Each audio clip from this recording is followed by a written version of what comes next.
criminal by birth, an absent father, a bipolar grandfather, a violent stepfather, neither black nor white, and still ends up being happy, and one who makes others happy, a comic, and a famous one at that, when even one of these reasons was enough for a person to blame life and go astray. That's Trevor Noah, who was born a crime. And we have Arya with us today to discuss his book, Born a Crime. Hello, Arya. Hi, I'm Arya. I'm 15 years old, dealing with exams, but loving novels nonetheless. I love to both write and read, and the Bookbibuli podcast is one of my favorite things to listen to. We had a very Tom and Jerry relationship. Me and my mom, she was the strict disciplinarian, and I was naughty as shit. Their relationship was lovely, wasn't it? I would rather say cops and robbers. Yes, it is a very fun and loving relationship, with the two of them enjoying each other's company as well as teasing each other constantly. Their chases were so frequent that they became notorious in their neighborhood. Trevor was the fastest kid in school for a reason. It was a relationship of such infectious fun and joy that you can't help but grin, as Trevor's mother pretends to not know her own son because he bugs her too much. Can't blame her. He literally burned down a house. Because, she would say, even if he never leaves the ghetto, he will know that the ghetto is not the world. If that is all I accomplish, I've done enough. Welcome to a country where one has to be an outlaw just to choose his school, his address, or even his profession in one's own country. And Patricia Noah chose outlaw, and even to disown her family, to not let the colonizers imprison her life. Trevor's mother is his rock, a woman who shields him from the world while giving him the tools to carve his name into it. Her motivation for wanting him to get education and learn to think is incredibly deep. Even though chances are he won't be able to escape the ghetto, she still wants him to know that the world is not just a ghetto. She also explains to him the difference between her and the world. When I beat you, it's because I love you. When they beat you, it's because they're trying to kill you. Her willpower is near unbreakable. Not only did she survive on her own for most of her childhood, but she also drives through riots, lives with an abusive drunkard, and fights for her son. She is an incredible woman and an incredibly inspiring one. In Germany, no child finishes high school without learning about the Holocaust. As a result, Germans grow up appropriately aware and apologetic. In South Africa, the atrocities of apartheid have never been taught that way. The history of racism is taught like this: Apartheid was bad, Nelson Mandela was freed, let's move on. No judgment, no shame, no apologies. None needed? The world likes to forget things. It likes to brush up things under the carpet and pretend they never happened. Out of sight, out of mind, right? It's just so much easier to live life when you don't have to worry about a guilty conscience. That's why so many atrocities are glossed over, much like apartheid. To give a cursory glance at history and make children study it is also far easier than to make them understand why apartheid was bad, why it happened, and how it ended. History repeats itself only when people live blissfully under forced ignorance. But while the things we may learn might make us uncomfortable, they are necessary to evolve and continue onwards. And apologizing? That's for people who feel sorry. Jesus plays a very important role in the book. In fact, the book starts with Jesus and ends with Jesus. Not sure if Trevor was a big fan. As he says, I learned about how Christianity works. If you're a Native American and you pray to the wolves, you're a savage. If you're African and you pray to your ancestors, you're primitive. But when white people pray to a guy who turns water into wine, well, that's just common sense. Jesus causes Trevor as much trouble as Trevor himself. Almost. Because of Jesus, Trevor gets hauled from church to church, thrown out of a bus while asleep, and sits in the sweltering heat every Sunday. Thrice. Although Trevor does love using God as an excuse, but it never works. It leads to hilarious interactions each time. As his mom says, it's the devil. The devil doesn't want us to go to church. That's why we have to catch minibuses. To which Trevor replies, or the Lord knows that today we shouldn't go to church, which is why He made sure that the car wouldn't start, so that we stay at home as a family and take a day of rest, because even the Lord is resting. Okay, I just cannot stop myself from laughing, thinking about Trevor's trysts with girls. And then there was Babiki.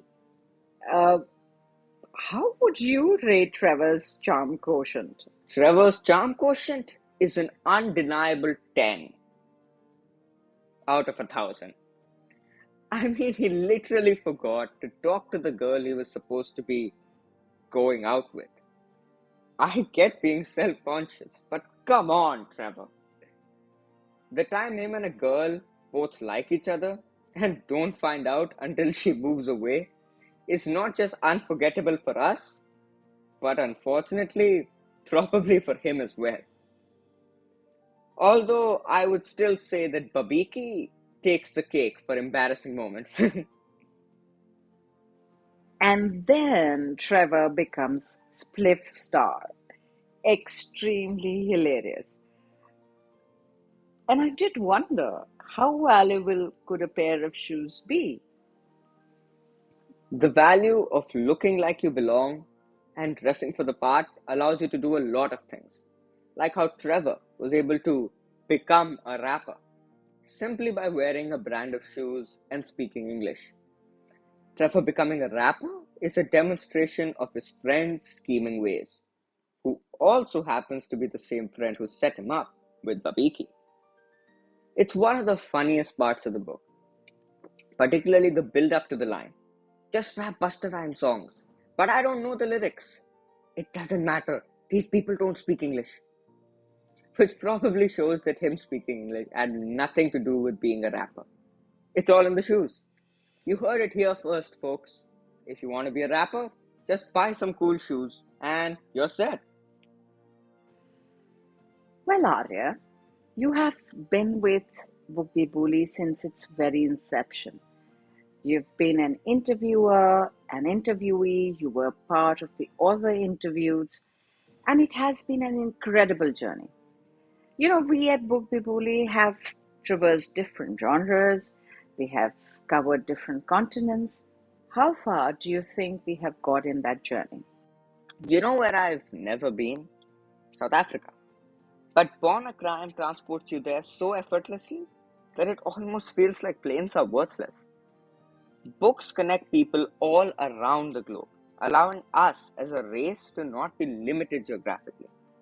They connect people of various ethnicities, culture, and location, and allows them to be empathetic with each other.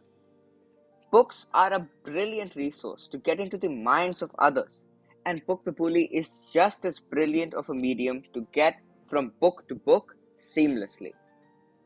Not only does Book Pipuli recommend books, which are rated by children themselves, the best part is the curated reads, which allow you to structure your reading path into a marvelously straight road.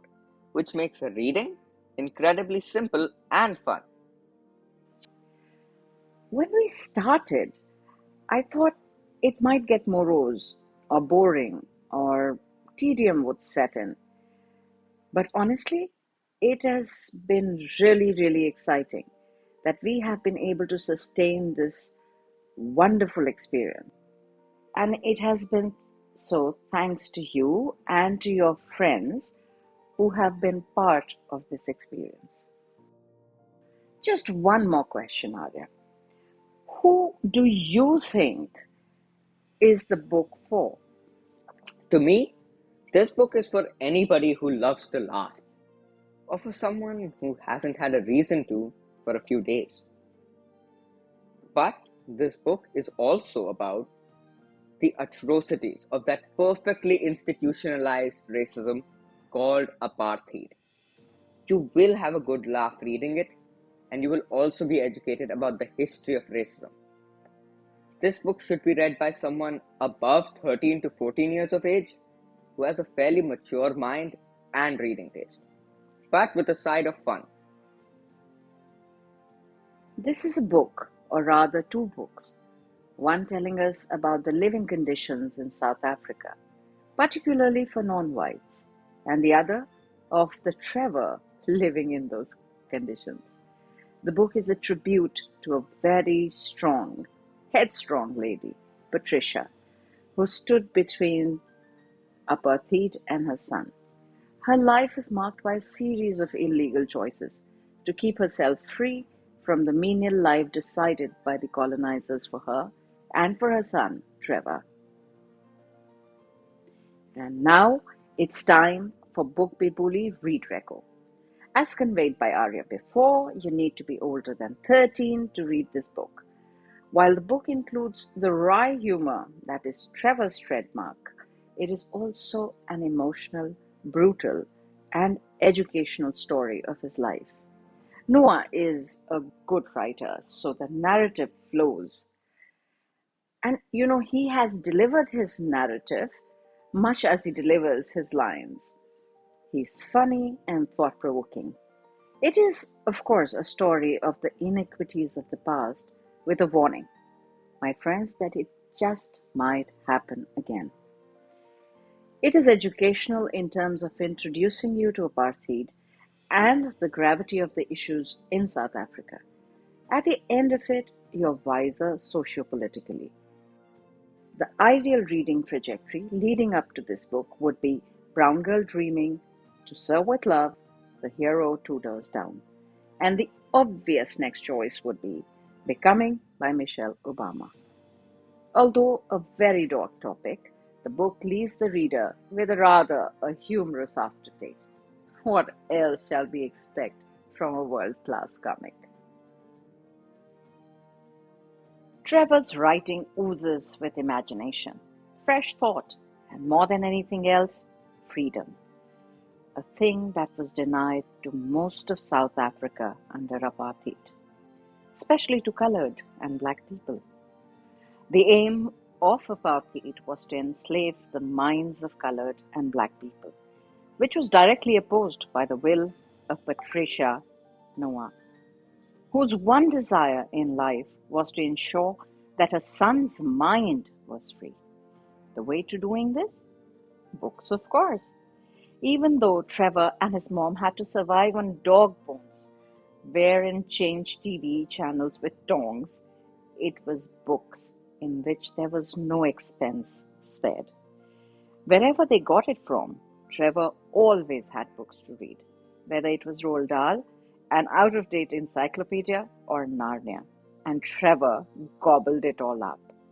And just like his mother wanted, it freed his mind, allowing him to unshackle his ambitions and mock the system, which he refuses to let enslave him, and become one of the most influential people on the planet.